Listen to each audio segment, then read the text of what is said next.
Pearson Rabbit's story begins with Dr. Stephanie Pearson, a passionate OB/GYN at the height of her career. But when a shoulder injury struck during a precipitous delivery, her dreams were shattered, leaving her unable to practice medicine.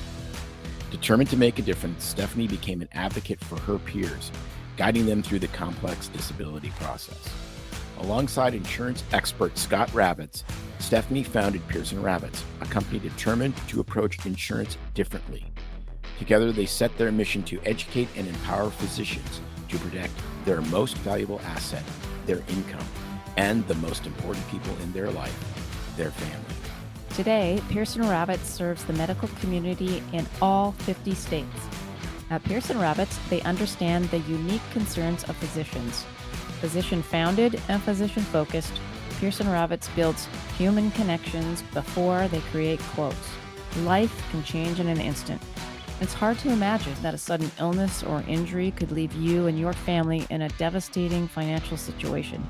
But with a little planning and guidance, you can prepare for every possibility. Visit PearsonRavitz.com today to schedule your consultation with the Pearson Ravitz advisor. Finally, a source of raw, real, and honest information on healthcare issues that matter most. Welcome to BS Free MD. From the latest medical information to how to stay sane as a doctor or a patient, no subject is taboo and no BS is allowed. Now, let's welcome your hosts, Doctors May and Tim Hindmarsh. Welcome to BS Free MD podcast, Doctales with cocktails. I think it's just a sign of the times of the week we're having. The glitch. That's okay. Life's about glitches, and Life's a glitch. And then you die. So today on the podcast, we're going to try to keep this short and sweet because it's a house full of repute and germs, and Tim's cocktail of the day is I have a man cold. And I think it starts with C. Well, we don't know. Because he refuses. Because why would we check when it's a cold? Anyway, we got. I've had way worse colds than this. Way worse. If it gets worse, I'm out of here. Anyway, today on the show, we are talking about the movie Painkiller. Actually, it's not a movie. It's a series. It's a Netflix series. It's a limited series that we watched, and we're going to give our review on that. A little different than Roger Ebert's 2 stars only. And we're going to announce the winner of this week's Truth Serum guessing game photo I will have to hold up, as well as a couple of in the news pieces of fun information that I found happening this week to enlighten you all with and frighten Tim with. Oh, man. And feel like warmed over dog crap. I actually had a patient when he would come in. He had numerous medical problems. And the nurse would say, "How do you feel?" He says, "I feel like warmed over dog crap." As opposed to chilled? No, as opposed to, and he would explain this, fresh out of the rear dog crap. He goes, because when I'm feeling my best, it's still dog crap, but it's fresh out of the rear dog crap, not warmed over dog crap. He was very specific about it. Well, better than petrified. Yes. Easier to pick up off your lawn. Speaking of dog crap, I got a good story about that before we jump into the show. I did have a patient come in because he thought something was wrong with his feet. And I'll just, as I think of this, I want to something was wrong with his feet. Anyway, he said something was hurting on his feet, and he thought he stepped on something, and proceeded to describe what sounded like athlete's foot or a fungal infection on his feet. And anyway, I said, take your shoes off, those lovely deranged and destroyed boat shoes. Anybody knows what boat shoes are?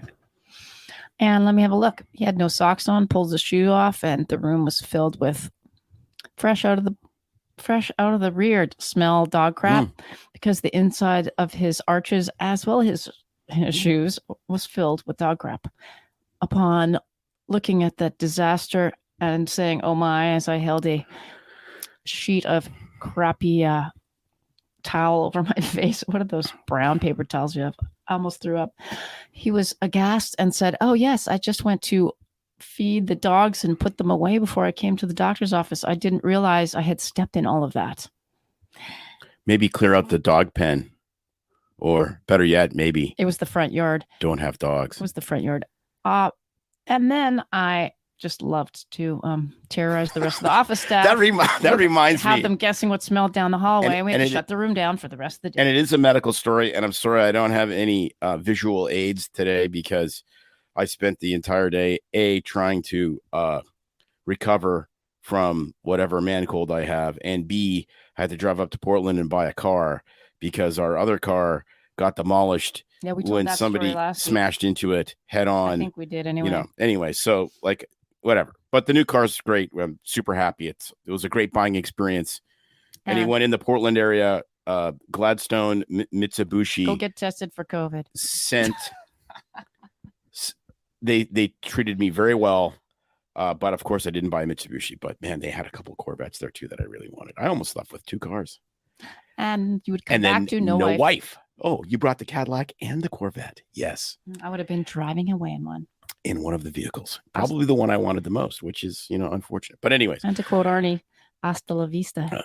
Baby. Yeah. So then I read a story this morning that is medically related. So that all to say, no visual aids, but pretty funny. So Kraft Foods has recalled 83,000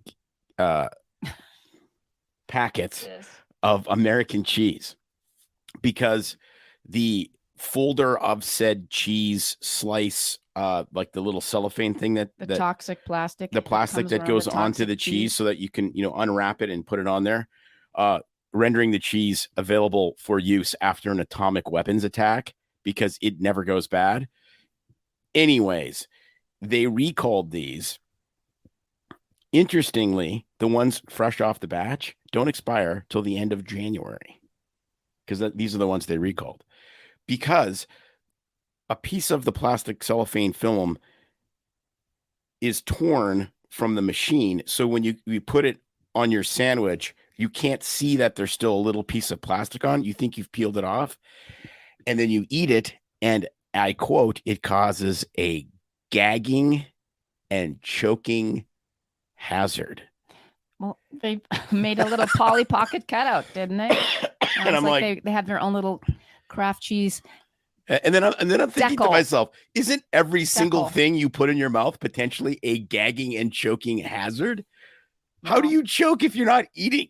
It's impossible. Is completely blocked with a circular piece of cellophane. I guess so. Good night. Wow. But seriously, it's like, okay. If that cheese couldn't be toxic enough already. I was just going to say, May thinks it causes, with absolutely zero cellophane in its native state, causes a gagging and choking hazard. I personally like American cheese. I know that's terrible. It's all seed. It's whatever. It's like cancer and hemorrhoids in one. Cheese flavored food. What is? Cheese flavored food, whatever. Something or other. Yeah. Just like the McDonald's milkshakes that are an edible oil product. Mm-hmm. And it's not oil from like coconut oil. It's oil from Valvoline. And it's oil because the next day you see it in the toilet. Well, that's like Coffee Mate. Tastes great. It is an edible oil product. It's literally Vaseline that's dried out and you put it in coffee. Back it up to the pump every day you make your coffee. But do not drink that stuff at all.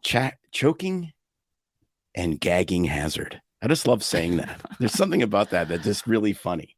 Well, there's a bunch of very naughty bunny trails I could go down, but I am so unbelievably self-disciplined that I won't. It's amazing. Wow. I'll have to put a star beside this episode. All right. Let's see what I got for you. Is it a gagging and choking hazard? No. Man sues hospital for $643 million after what? Can you imagine? That's a lot of money. He was traumatized because something he saw. He was encouraged to watch his wife's C-section. And it so traumatized him. Yes. And even better is, so this was in Australia. He tried to sue a Melbourne hospital for Australia $1 billion for psychological damage. He alleged he was encouraged to watch his wife have a C-section, and upon seeing his wife's blood and organs, led him to develop a psychotic illness. The wife gave birth via C-section in 2018, and it was many years later that he started to develop psychotic symptoms. It led to a breakdown of his marriage, and he represented himself in court. The judge basically just dismissed it and Except said it's that an Australian court. degree of psychiatric impairment did not satisfy the threshold level. Right, but his degree of psychiatric impairment was hilarious. Sorry, don't make. But what was more hilarious was in Australia, I think they do the wigs, just like the British. They put the wigs on. So the judge has the longer wigs, and the barristers and solicitors have the like ponytail Continental Army wigs. And I'm like, what the? They literally, you graduate law school, and when you go to the bar, right? Not the like good bar, like the bar, like approach the bar, the judge, they have a little box and they keep their little wig in it, and then they put their wig on. So there's these women. It's a wig in a box. It reminds me of that Saturday Night Live skit. It is. It's like Dick in a box, except it's wig in a box. Wig in a box. And the thing is so crazy. So there's these attractive young lawyers, young women. They have very nice dresses on, and they have to put on the robe. Yeah, everyone gets the robe, right? And then they have to put the wig over their nicely styled hair. And I'm just like, can you imagine if we had to do that in God. medicine? Thank the Lord in heaven we left England and told them to bugger off in 1790, when it was the end of the Revolutionary War, like 1785 or something. Maybe one of our great listeners will pipe up with the answer to that. I'm just like, yeah, I the can't freaking imagine. robes and wigs. Like, really, you can't just wear a suit and have a nice hairstyle. Oh, yeah. But then again, white coats for us. But then again, we have devolved so rapidly that because Fetterman can't put on a pair of pants over his chicken legs and wants to wear hoodies, they got rid of the dress code for the Senate. Yeah, that's that's disgusting. But still, back to the story. I mean, obviously, it's sad. The man has he's crazy. Illness. That's the reality. But can you imagine being so scarred from? No, it was years later, and then he developed that's like suing your neighbor because their black cat strawed up in front of you whilst you were driving, and 3 years later you had bad luck. Yeah, that's just somebody who's unfortunately mentally ill. But somebody still published the story instead of just going. That was Business Insider for you. Wow. Yeah. Way to raise the bar. Well, in medical news today, a study in rat models of diabetes suggests that spinach extract may help promote wound healing. Do you have to eat it or squish it put it on the wound?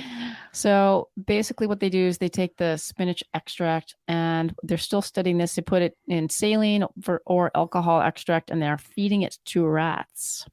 Yeah. So it's basically because spinach is full of compounds, they're not sure, vitamins, antioxidants, glutamine, and zinc. And it actually helps somehow promote ulcer and wound healing, especially in diabetics. And I thought it was just weed that cured everything. Now it's spinach. Yes. So what they're doing is that's going to be a bitch to smoke one of those. They're taking these rats, dividing them into groups, and putting these feeding tubes in them and pumping them full of these solutions. Which is how they make poor rats foie gras and inducing. Yeah. Did you know that? No, but I'm trying to finish my story before you get me distracted and laughing or rolling my eyes, just like everybody likes. So tick. They basically induced wounds on these poor rats who had diabetes, and then pumped them full of these different solutions. And of course, the ones that had the, I think it was the solution, doesn't matter, in alcohol, actually got significant healing. So let me get this straight. They give the rats diabetes, then they cut them, then they feed them spinach. Yeah. Where the hell is PETA?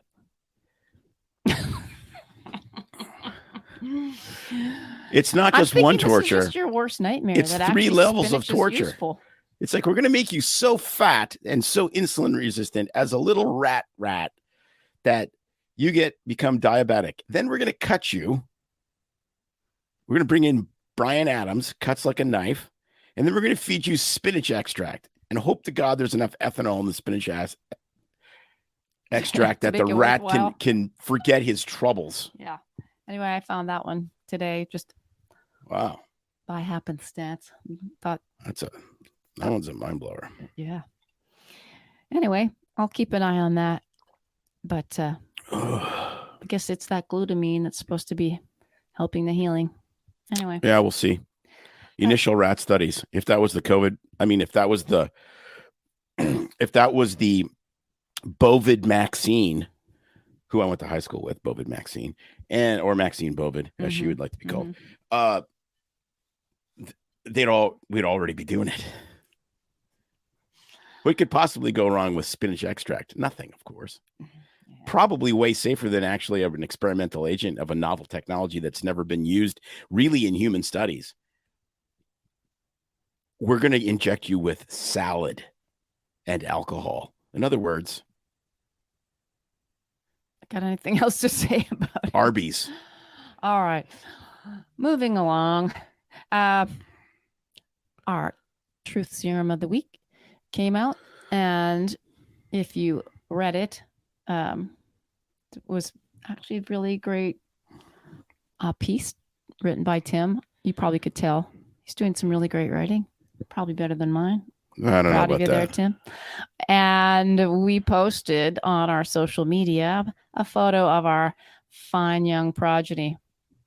This guy right here. You still got time, if you're just listening now, to guess why he's crying in this picture. It's hard for me to hold it up, but he's got this little orange t-shirt on and a cute little haircut. And he was pretty sad that day. So you had to guess why he was crying. And of course, we will announce the reason why and the person that had the closest guess. So here's some of the guesses. Disney World fiasco trip, which after last podcast episode. That was Universal Pictures in Orlando, or not Pictures, Universal Park in Orlando, where we lost him. There you go. Oh, that's another story. Well, that was before we bad. get to that one. Boy, was he pissed when he found us. Gary Jarvis thinks he didn't make the minimum height requirement for one of the rides. That's me, not him. So Barb Weld said he spilled something all over his shirt. Oh, he was a neat freak when he was young. Jan says he wants to drive the fast car. Yeah, and he also wanted to get Hot Wheels tattoos when he was young. Poor guy. I hope he won't be listening to this episode if he knew we were dissing all over him. He'd probably come in and punch us because he's just across the hallway. Someone else said it was playtime was over. He didn't want to go home. And of course, the best one was his friend, Kelton, stole his lunch at school. I like that. Anyway, the person that was the closest was his preschool teacher, Debbie Patton. She wrote he had to go home from preschool. She says, I know he was a mama's boy. Well, Debbie, you're the winner because you're the closest. He was crying because it was the first day of school. It was kindergarten, I believe, in that picture. But it had to do with school, and it was about going, not coming home. But yes, you're right. He would be crying because he loved going to preschool. So anyway, Debbie is the winner. Yeah, I think, didn't he just want to stay in preschool? And that's why he's like, he didn't want to go to a new class or something like that. Yeah. Well, he already spent a couple of years there. He couldn't do a third. It was time to move on.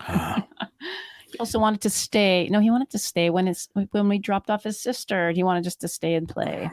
It's that whole, anyway. It's like that scene in Animal House, 7 years of pre-med down the drain. Yes.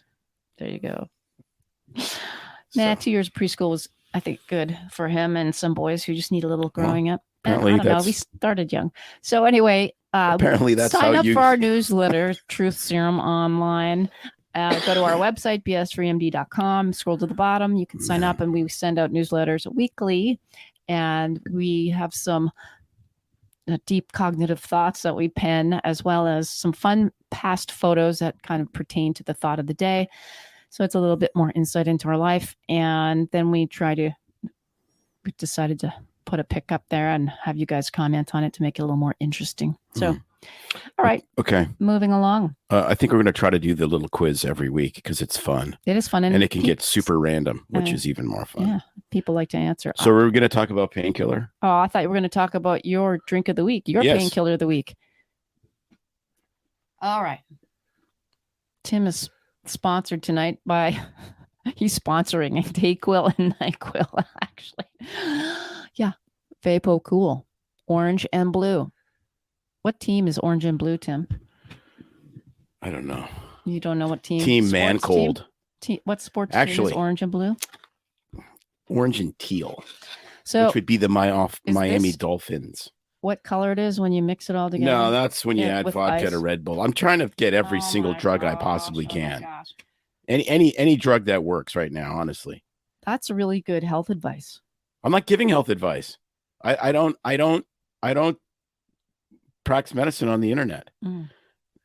And you know, it's like an unboxing. Is that got food? He's unboxing, and now the NyQuil is out, and it looks like it's got food dye in it. The color of the stuff. Oh no, not at all. Green. Is that so? When you're in your stupor, you know what color to swig at night? Or they're both green? The same color. Oh. It's the bottle that's. What's the active ingredient? It's the Florida Gators and the Denver Broncos. How many teams are? Well, yes, the Broncos do have blue. They're mostly orange. That's a lot of the Dolphins. Yes, but the Dolphins isn't really blue. It's more teal. Yes, it is more teal. More teal. Yes, this is royal blue. The Gators and the Broncos are probably more correct. Well, anyway, cheers. Whatever it takes to get you through this episode. It tastes absolutely terrible. Speaking of football and medical horror stories, what was that horror story we witnessed? Holy yesterday, moly. You guys. Monday Night Football, Nick Chubb. So, Aikman was doing the commentary or whatever. Troy Aikman. And I think he's pretty good. So I saw it. I rewound it and I saw it, and he's running, and then he's not running, and then he grabs his knee, and I'm like, what's the big deal? They said, we cannot show you the other camera angle.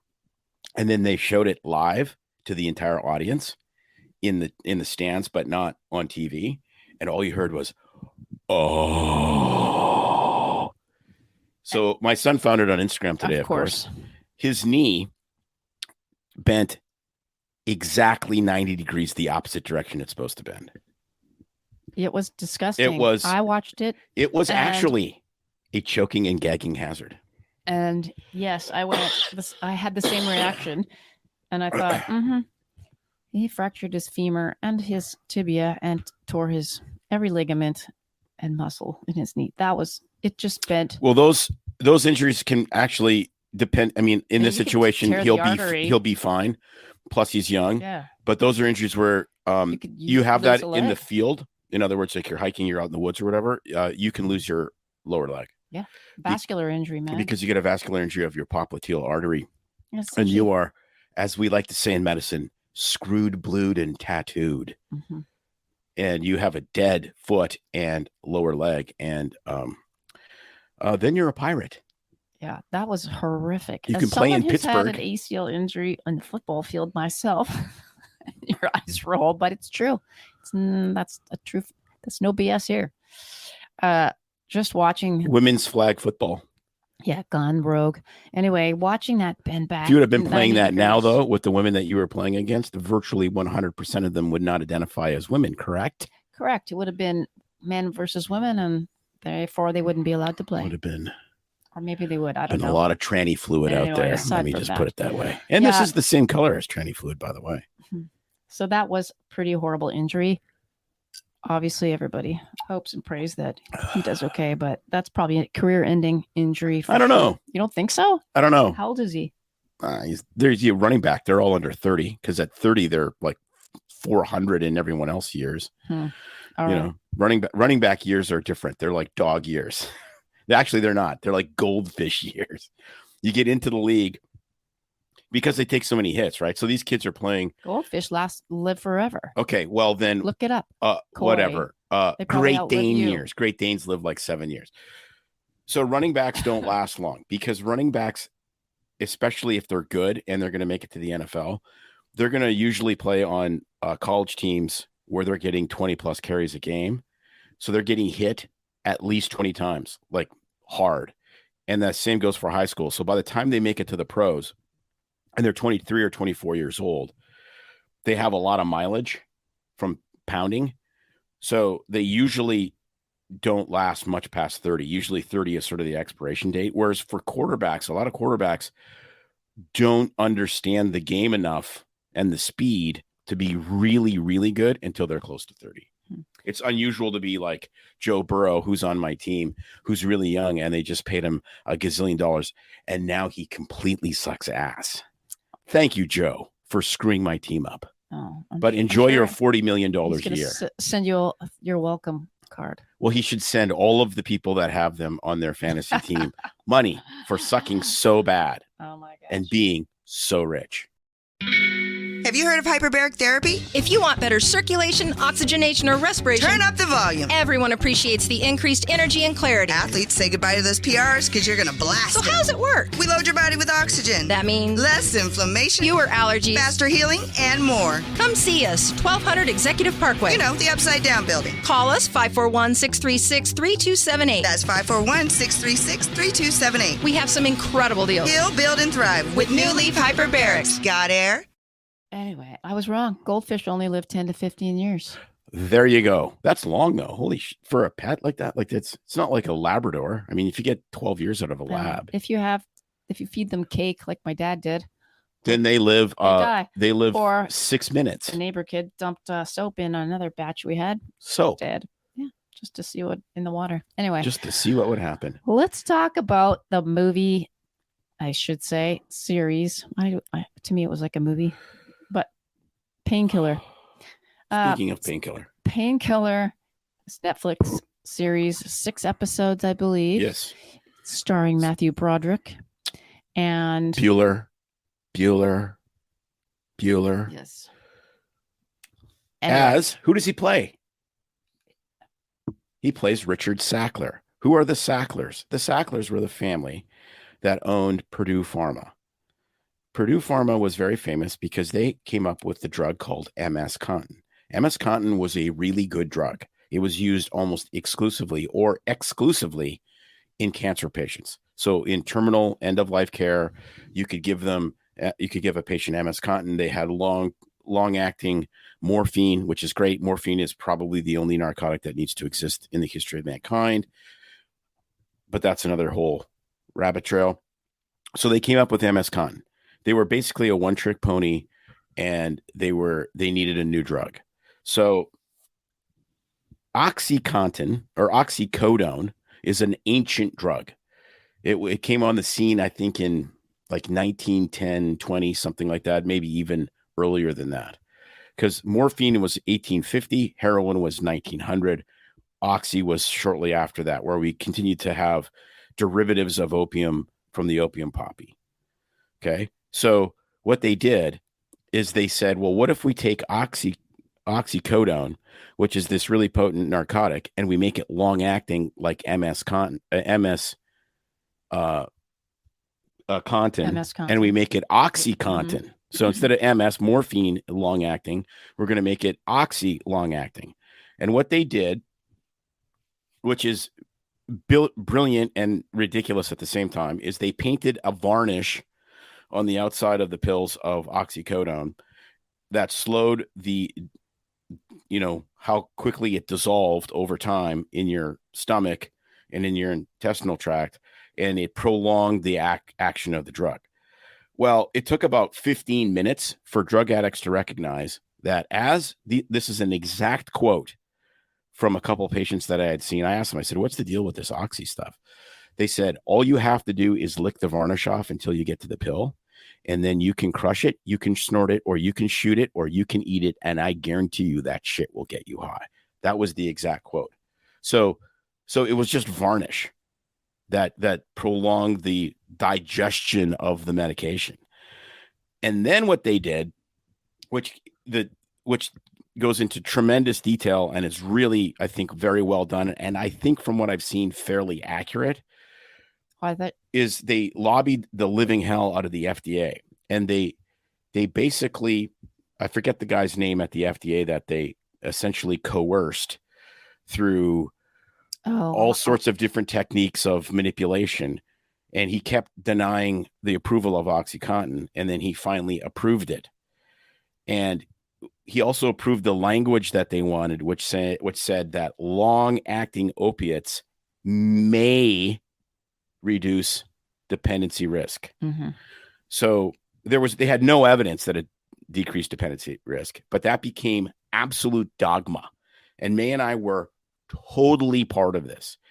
The reps would come. We were convinced by the people that were our superiors. We were convinced by the drug industry. We were convinced by our colleagues that if it was a long-acting opiate, it was less addictive. That was absolutely medical dogma. You could go to a conference, long-acting opiates, they're way safer. And it was all manufactured horseshit based on absolutely zero data. Yeah. So in the series, basically, which, by the way, it is based off a book, The Family That Built an Empire of Pain. There's a lot of people that are fictionalized in the series that they work for the story. The Sackler family and all those people are actual people. Yeah. So I was going to say, so in the series, they tell the story from the point of view of the U.S. attorney that's investigating. And she happens upon this. I don't want to give the whole thing away, but kind of by accident, because she's investigating a doctor because he was doing fraudulent billing by doing a bunch of x-rays on people that didn't need it. And so she went in there to investigate him, and then noticed as she was doing her deep dive, all this prescribing, and found out about OxyContin. And then the story goes from there, and it tells the point of view from the Sackler family, that their big empire and how that family was nuts, as well as she narrates the story, the investigative, I should say the U.S. attorney lady, and it shows from the drug rep point of view, as well as also from some of the patient's point of view. And at the beginning of every episode, they have a real family kind of read the script and say that the story, some of the characters have been fictionalized to depict the story, but what's not fiction is, and then they tell the story about their lost loved one.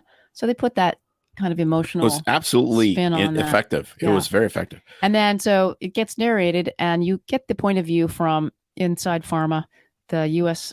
Attorney's Office investigating, and then the drug rep side of things, and how they were trained and pushed to sell this stuff, and what their interaction was with the doctors. And I was just kind of looking at it from the point of view of some of these of course, the drug reps that they follow were all the women that were basically sexing themselves out to some of these doctors. They didn't show. You say that like it's a bad thing. Don't judge me. But they show how they brainwashed them into, well, they paid them a whole heck of a lot of money, taught them how to pump up the docs, and then that part of it, I was like, it wasn't quite. I guess it would be like that in some circles. That was not the norm where we worked. Anyway, but then it goes through the whole story of how things unfold and what happens to Purdue Pharma, and so they got sued, and then they got hammered on criminal charges. What I found very interesting, though, was the irony. I thought that this was an incredibly ironic thing, because when I'm looking at this, and I having been intimately involved as a physician in the in prescribing OxyContin, in, the Percocet, people eating tons of Percocet pills, refilling narcotics, and then finally kind of coming to my senses and going, this is insane. There's no evidence for what we're doing, and it's potentially really dangerous. Going through this whole thing and living through that, like really from the beginning of when it started to when we basically stopped writing prescriptions, and now you have to have a pain contract and all this kind of stuff. I found it incredibly ironic, because the Sackler family and Purdue Pharma is a tiny drug company compared to other drug companies. They're a local American company. It's essentially one family. It was one drug they were making money. Well, two drugs, but the one was generic at that point, which was MS-Contin, and then it was OxyContin. So they were making money off of one drug. And the irony to me was they kind of made it seem like, well, they're selling opiates, they should have known better. And they knew what they were doing, and therefore they're bad. Well, all of these drugs, like this is a story that happens in all different industries. And if you look at Dupuis, that got sued for $4 billion they had to pay for one of their hip replacements because they were making a metal on metal hip replacement that was supposed to last longer. Well, so there was 6 or 7 plaintiffs that brought the original case. They could have settled the case out for about $85,000 per person. That would have been it. They would have been in it way less than $1 million. And their parent company, Johnson & Johnson, said, no way, we got big pockets. We're not getting sued. Well, they got sued. They got hit with a class action. And that means you get discovery. And discovery, if you're a lawyer, is delicious morsels of amazingness. So in discovery, they get all their emails. And they found an email from the CEO or CFO to one of the subordinates. And it said, he basically admitted that they knew that these joints were binding up and that 2 out of 5 people would have, premature failure and have to have a revision, another hip surgery, which is a major deal for a total joint. You want that joint to last 30 years. And he said, well, just reshape the head so it fits better by an RCH. You're not going to define that on the show, are you? I will, but politely. So imagine, if you will, this email blowing up gigantically in front of a jury, because it's a jury trial for a lawsuit. And they said, we'll remarket that after you shave the acetabular component or whatever by an RCH, which was a red word that rhymes with hunt, but starts with C. Yeah, we get it. Hair. So all of a sudden, these guys go from paying out like $650,000 to paying out $4 billion. Can you imagine sitting out $4 on the jury and billion. The judge asked, can you please define what an RCH is in medical terms? And how arrogant these assholes were. Okay, Pfizer. Everyone knows about Pfizer. Pfizer paid the highest criminal penalty, not just lawsuit penalty, not just civil award, criminal penalty in the history of the world for a corporate case until 13 years ago when BP blew the well in the Gulf of Mexico and poisoned the entire Gulf of Mexico. Huh. Until that time, it was Pfizer for feloniously marketing 2 different drugs. One was Bextra. And if you listen to, I would encourage everyone, John Abramson from 2 or 3 years ago on Joe Rogan. He was one of the expert witnesses that read through their data. And he said, these are felonies. I mean, this is a criminal behavior that they just paid their way out of and no one went to jail. And Rogan's like, well, can you tell us what it is? He goes, I can't. It's 100% sealed gag order. I'll go to jail if I tell you. Wow. So this drug companies behaving badly, it's not just Purdue Pharma. And everyone wants to jump on Purdue Pharma. Purdue Pharma saw a market and they exploited it, and it was cheap to make the pills. Meanwhile, Joint Commission, which is the frickin', I don't think that's the point of the movie, though, that they're no, but there's jumping this on them because they're bad. I think it's the whole point of the product that they made and the opioid epidemic and how they manipulated and how it's killed so many people, right? And the lives that's destroyed. Totally, but then how they manipulated the regulators. And what I'm saying is, don't just take that away from it. Yes, these guys were pieces of crap. I get it, and Purdue's terrible, and they deserve to get sued and be out of business, 100%. But at the same time, understand that this is how drug companies work. It doesn't mean this is how they work all the time. It doesn't mean this is how all of them work. But there is a tremendous amount of this kind of manipulation that goes on people know that all the time. And it's not just one family doing $1 billion a year of business. It's multinational, like $300 billion a year companies. Mm-hmm. Like, what kind of power do they have? You know, when they're 2/3 or more of the budget of the FDA is paid by these guys. Like, what are they? It's just, it's crazy. So did you think it was a Painkiller movie is Painkiller. True resemblance to real life that you can remember? I do remember those, excuse me, little blue stuffed pills that were plushies. I remember those. They had those in the show. It was kind of goofy, and they had a lot of weird songs and dancing at these drug company conferences. I mean, I don't know what went on there for real. Of course, it showed all of them in the bathrooms snorting and all the drug reps snorting Oxy. And I'm like, I don't know if that happened. I don't know either. But anyway, I thought it was a good. But hey, it's Netflix. Hot blondes in a bathroom snorting something is kind of, low hanging fruit, shall we say. And then they had the token few families, I should say, that were struggling, just in having an innocent back injury, led this poor guy and his small business that he owned into that character is entirely fictionalized, so don't worry about that. Distraught. But don't worry about that. That's happened to a lot of people. No, it is. It's fictionalized. It's real. Like, that's a real thing. I mean, that's how Rush Limbaugh got hooked on oxys. Yeah, was he had a kidney stone or something? He's like, this is good. Anyway, talent on loan from God. If you want to watch Matthew Broderick looked so. They made him look old. He was not Ferris Bueller anymore. No, was not. But that was almost 40 years ago. So, that was an interesting take. Totally worth the time. Yep. Watch it with a jaundiced eye, understanding buyer beware. But I mean, are we going to be watching another show in 10 or 15 years old, or 10 or 15 years from now, about the recent pandemic? We'll be watching a lot of them. About the Bovid vaccine. Yeah, exactly.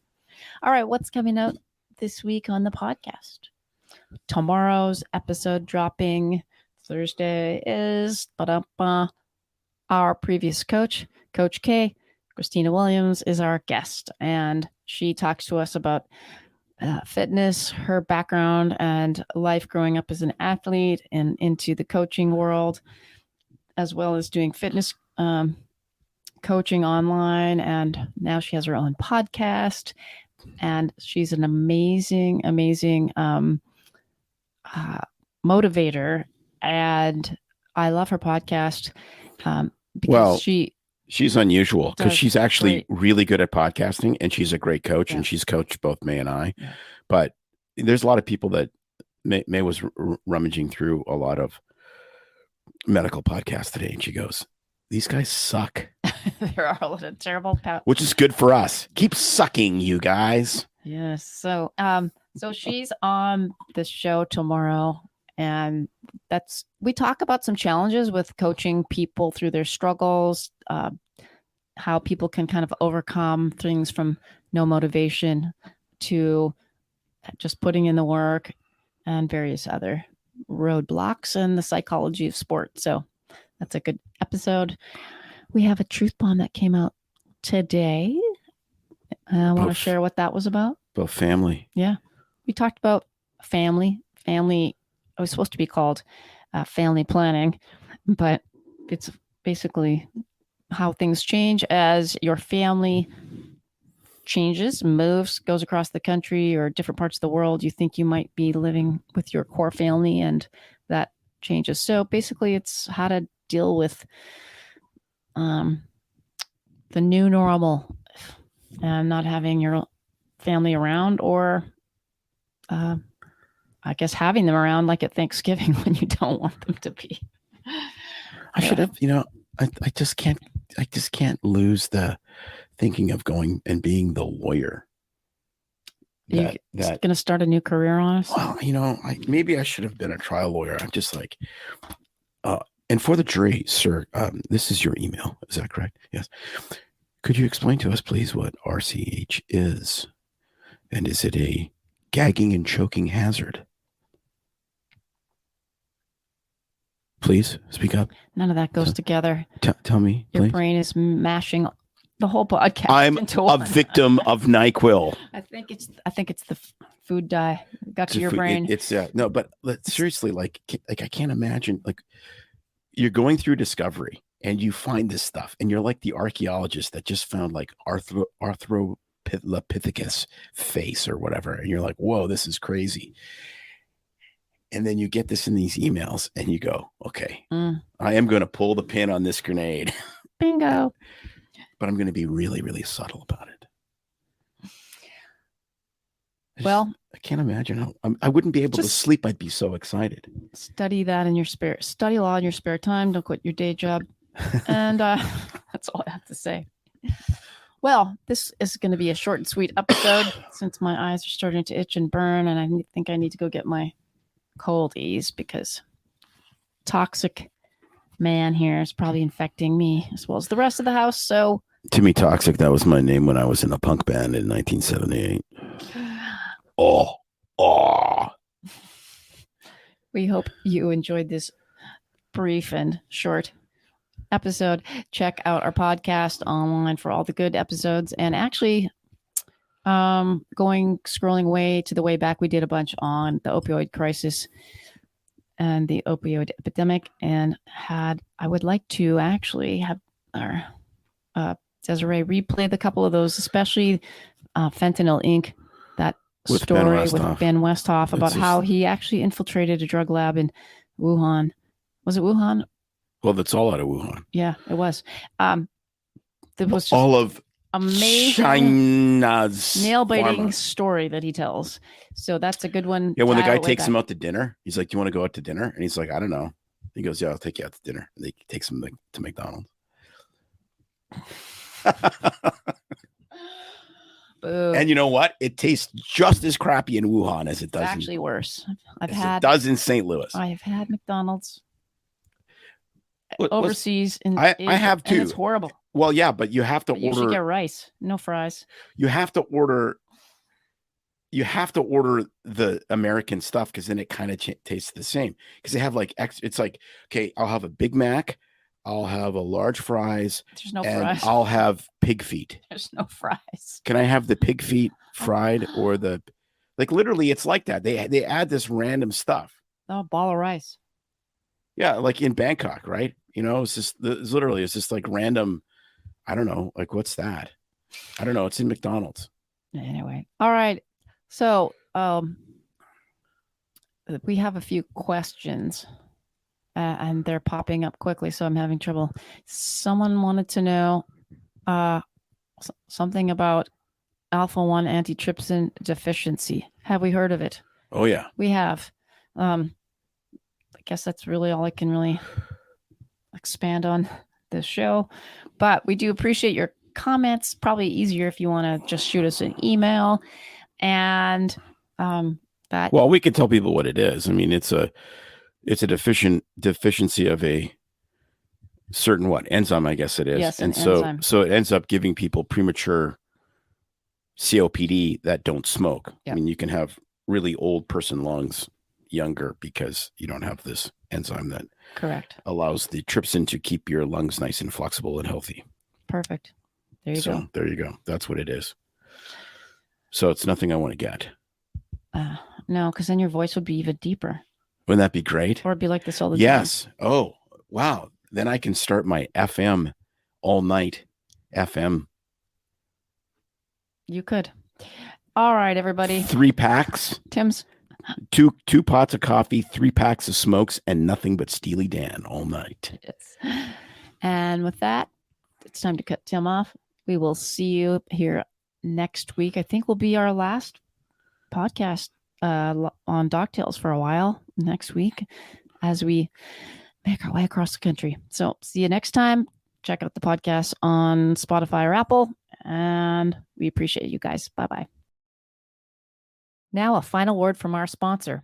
At Pearson Rabbits, they understand that life can change in an instant. It's hard to imagine that a sudden illness, injury, or catastrophic event could put you and your family in a devastating financial situation. Physician-founded and physician-focused, Pearson Ravitz builds human connections before they create quotes. Visit www.pearsonravitz.com today and embark on a journey of safeguarding your future.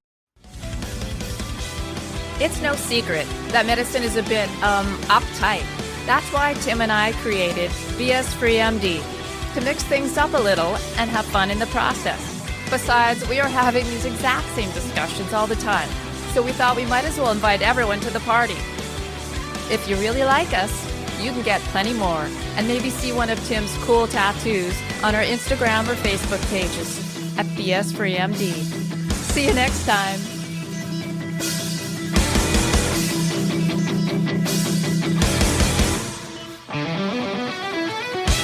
While we try to keep BS Free MD as raw and real as possible, we can't be held responsible for any medical decisions or discussions had as a result of what you've heard on the show.